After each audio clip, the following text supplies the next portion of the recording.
Hi guys, welcome back to my channel. Hooray! We've got 100 subscribers now. Thank you everyone. Thank you for subscribing to my channel. Thank you for your support. Thank you for watching. Thank you for liking and commenting.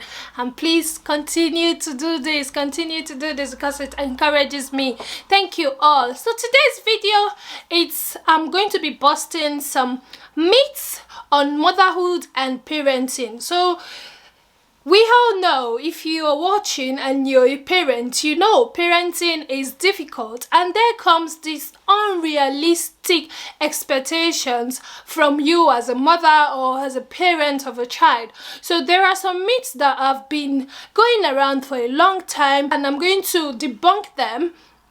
And I'll be busting the myths, like things I've experienced that are not the way it was written down or the way they said it should be. So that is what I'm going to talk about today. Stay tuned. Alright, the first myth is holding your baby too much spoils the baby. Like, spoil? I don't get it. You're spoiling the baby by holding them too much. They say, oh, the baby becomes clingy, the baby becomes... Yes, baby wants to be carried. Baby wants to be cuddled. So, me carrying my baby every time, how is that spoiling the child? My first baby, I had a lot of people who helped me, yeah? But my second baby, it was just me. And I was always carrying him because, yeah, babies cry. So when they cry, they need you to carry them. They need a cuddle. They just want to feel that presence. And that is what it is. For me, I carried my second baby like most of the time, and that did not spoil him. That did not make him clingy. That did not make him, as soon as he got to the stage where he started sitting and crawling, he was fine. He left me. He wasn't clingy at all. I'll look for some pictures and put them. It was when he was a baby, like first 3 months, yeah, we had all the cuddles, we had all the together time every time.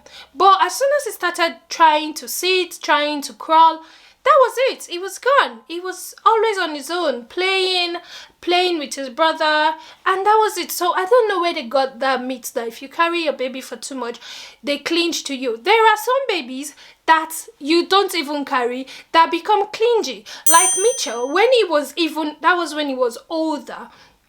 He was older, about 9 months. That's my first son. He was about 9 months, and he started nursery, started crèche. And then, whenever he goes and comes back, you see him like he's so stuck to me. And that was a child that I didn't carry. That was a child that I had lots of people that helped me with. But he was a bit clingy when he was 9 months. And that was because he was always away from me from morning till about 4 o'clock. And by the time he sees me, he's like, oh, I've missed this woman so much. And he's clingy. But that's is no way spoiling them. That's the time, like when they are babies, that's the time you have to cuddle, to enjoy that moment. So why should somebody blame you or see it as being as doing something wrong for you always being with your baby, always wanting to carry your baby? It's my baby. I can do whatever I want with it or her. So yeah, that is the first one. So that myth is not correct because it worked the other way around for my 2 babies. So no, I don't agree with that. The next one is sugar makes babies or sugar makes kids hyper.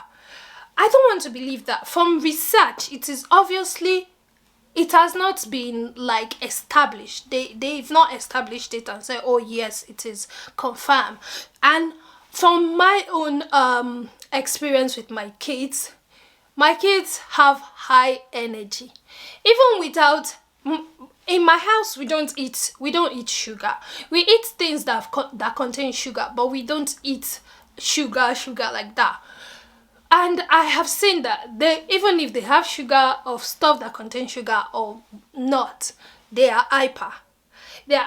And most times when my son is about to go to bed, he must have something to eat, and that does not prevent him from sleeping.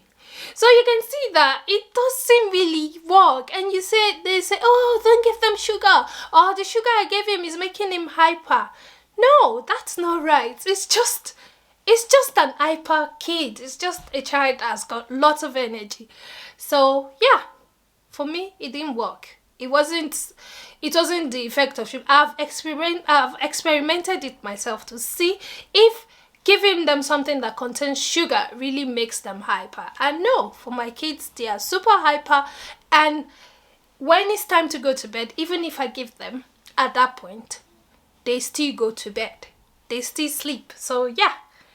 Okay, so there's another one that says, don't say, because I'm your mother, I say so. So example, my son wants to eat crepes, and I said, oh no, we can have crepes now.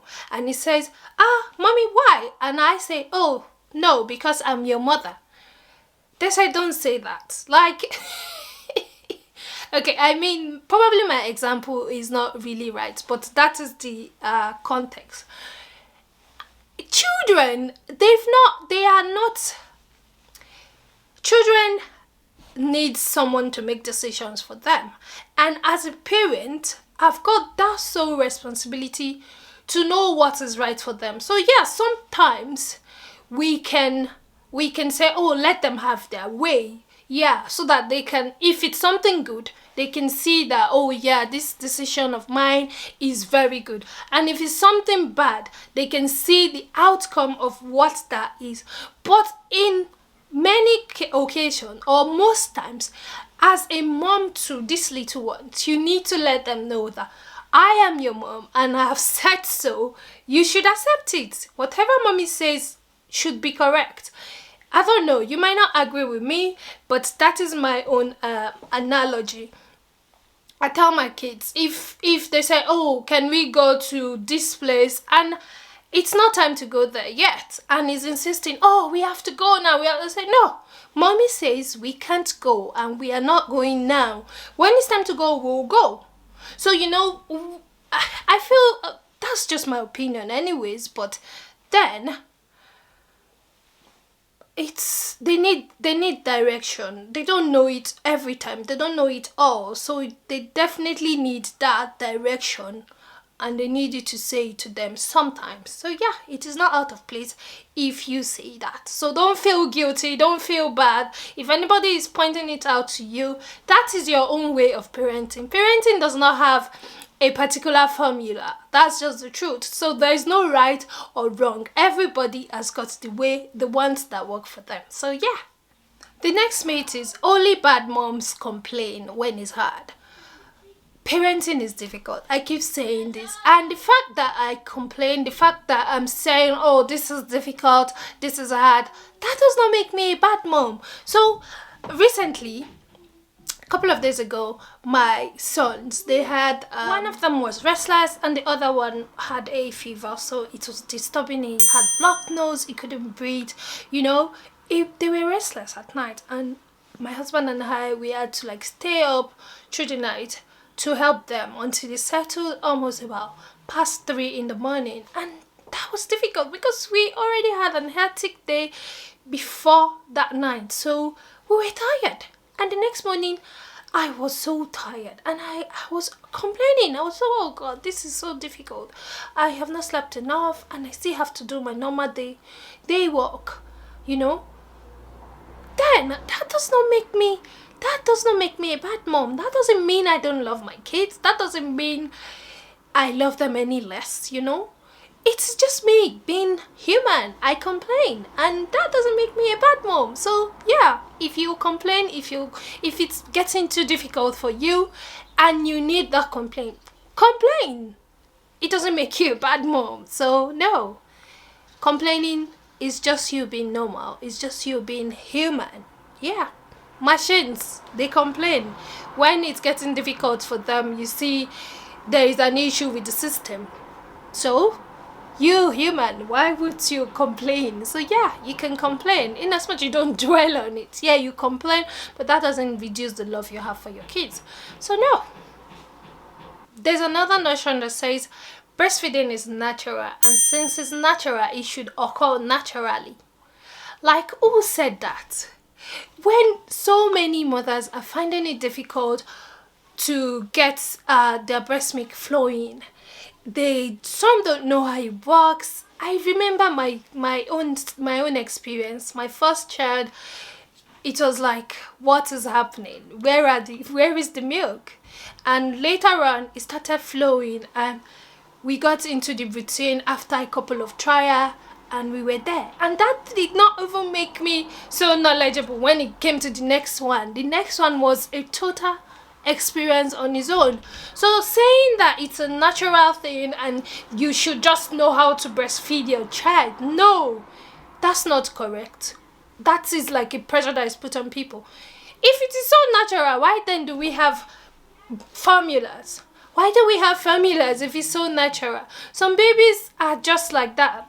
My first son, I gave him formula from the first day he was born, because there was no milk. So how natural is that? Sometimes we put so much pressure on women. We put so much pressure and make it so difficult. And if they are not meeting this expectation, it is like, oh no, you're so foreign, you're so different, you're so strange. Nah, that is so wrong. So no, that's not correct. Another one is bribing your child is a bad idea. Yeah, it might look like it's a bad idea, but no, there are some situations where you have to bribe them. So we need to go out. Okay, let me cite this example. My first son, he needed to do his schoolwork. He needed to do some things at home, but I wanted to go shopping, and it's going to be a quick shopping, and I just wanted to take off the stress of the little one from his dad. So I said, okay, let him come with me. And the first one, like, no, he wants to go, he's crying, oh, he wants to go. I said, no, you've got a lot of things to do, you can stay at home. But he wasn't getting it at all. And then I promised, I said, don't worry, when I get to the shop, I'll get you something. And he was so excited. Okay, that's fine. And we left. By the time we came home, he thought that I was going to get him a toy. But then I just got him like a normal, regular stuff that was going to, like, normal thing that he's going to have at home. And when I came back, he's like, mommy, where is the surprise? I said, oh, here it is. And he's like, mommy, it's normal ice cream. I said, yeah, it's ice cream, but do you get this kind of ice cream every time? And yeah, it worked for me to make him stay back at home, stop crying, and go and come back quickly. And yeah, so there are sometimes you have to. It is a lifesaver, let me say it that way.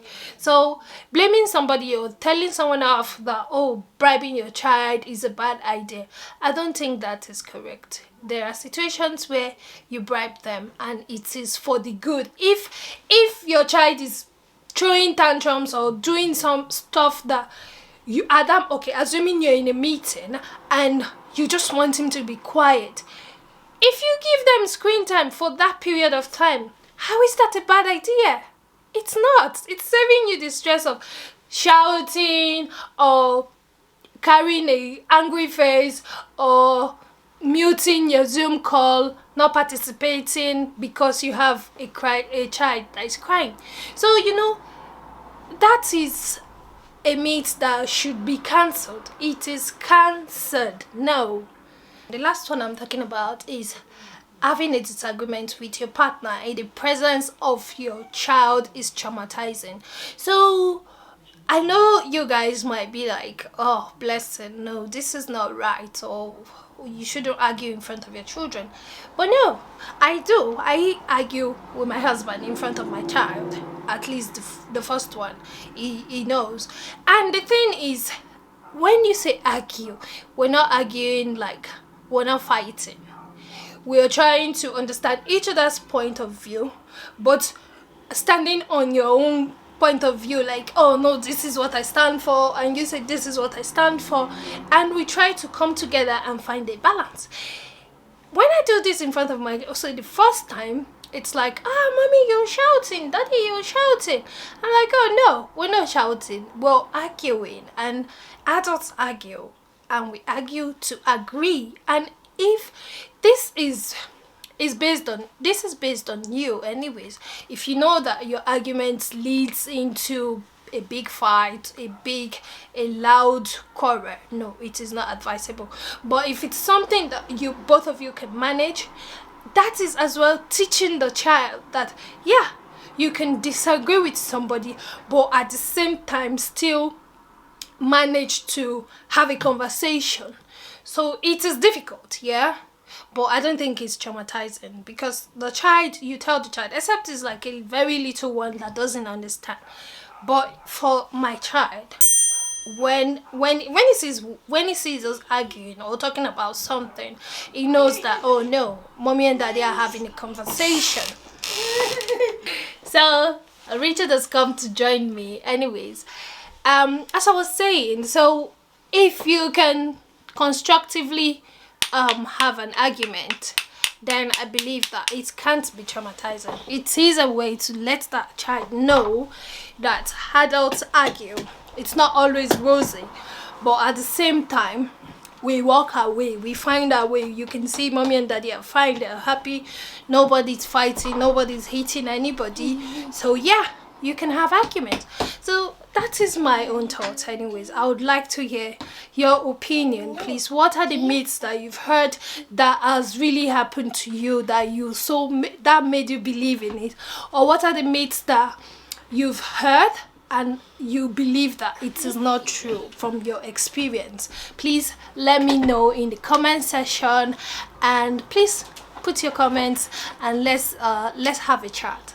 All right guys, thank you all for listening, and I'll see you in my next video.